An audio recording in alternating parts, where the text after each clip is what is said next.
EIGRP का configuration हमने किया है, बच्चों करा है, तो वो मैं आपको बताने जा रहा हूँ। रेक्स इंस्टीट्यूट भोपाल आपका स्वागत करता है। EIGRP का कॉन्फ़िगरेशन करने के बाद आप देखेंगे कि जैसे आप इस पीसी पर जाते हैं और इस पीसी से आप अगर इसको पिंग करते हैं, कमांड प्रॉम्प्ट पे आते हैं और कमांड प्रॉम्प्ट से अगर पिंग करते हैं तो पिंग करने पर देखिए यहाँ पर जो एड्रेस है वो है 80.0.0.2।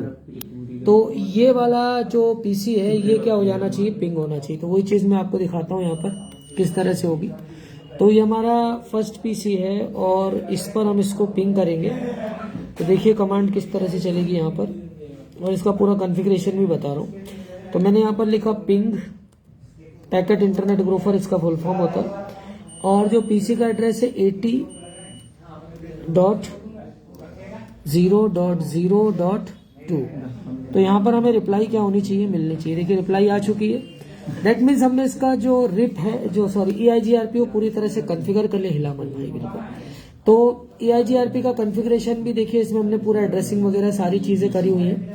तो राउटर्स को लेकर कैसे EIGRP को कॉन्फ़िगर करना है वो सारा चीज हमने, राउटिंग की कमांडें जो होती है EIGRP की वो सब यहाँ पर प्रॉपर चलाई थी और ये टोपोलॉजी बनाई थी। देखिए आप इस तरह से राउटर EIGRP नेटवर्क 20.0.0 और नेटवर्क 60.0.0। तो एक ये फास्ट इथरनेट पोर्ट से कनेक्टेड था और दूसरा सीरियल से कनेक्टेड था। तो ये दोनों नेटवर्क की कमांडें यहाँ पर चलाई, एग्जिट करके नो शट लिया। और इसके बाद हमने जो तीसरा राउटर था उसको देखिए, उस पर हमने सारी कमांडें चलाई थी। तो उस पर भी मैं आपको कॉन्फ़िगरेशन दिखा देता हूँ। देखिए यहाँ पर हमने राउटर EIGRP और ये 3070 ये पूरा क्या किया, यहाँ पर देखिए इसका कॉन्फ़िगरेशन किया। और इसके बाद जो था ये आपका तीसरा राउटर था। तीसरे राउटर पर भी हमने क्या किया, पूरा कमांड चलाया, कॉन्फ़िगर किया। तो ये पूरी तरह से क्या हो गया, रेडी हो गया है। देखिए नेटवर्क 30.0.0.0।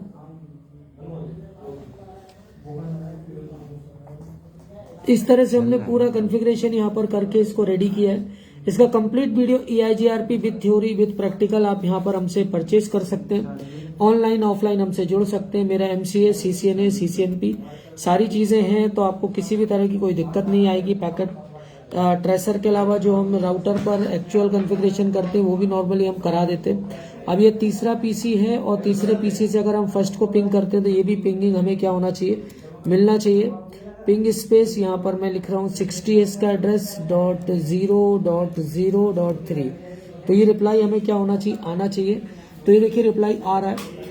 राउटिंग हो, स्विचिंग हो, वैन हो, वायरलेस हो, सिक्योरिटी हो, डिजाइनिंग हो, नेटपैट हो, IPv6 हो, एनसीवेल हो, OSPF के स्टेट्स हो, सारे स्टेट से लेकर हम सारा काम कराते हैं। तो अगर आपको एक्चुअल सीखना है, रेक्स इंस्टीट्यूट भोपाल जो काम करना जिनको आता है, जो प्रोफेशनल्स है उनसे सीखे। लैपटॉप रिपेयरिंग हो, मदरबोर्ड रिपेयरिंग हो, थ्योरी पढ़ाने से कुछ नहीं होता, जो काम करते हैं एक्चुअल उनसे आप सीखिए। मुझे 38 साल का एक्सपीरियंस है इस फील्ड में, तो आपको किसी भी तरह की ना नेटवर्किंग में, ना लैपटॉप में, ना मदरबोर्ड में कोई दिक्कत आने वाली है। Thanks for the watching.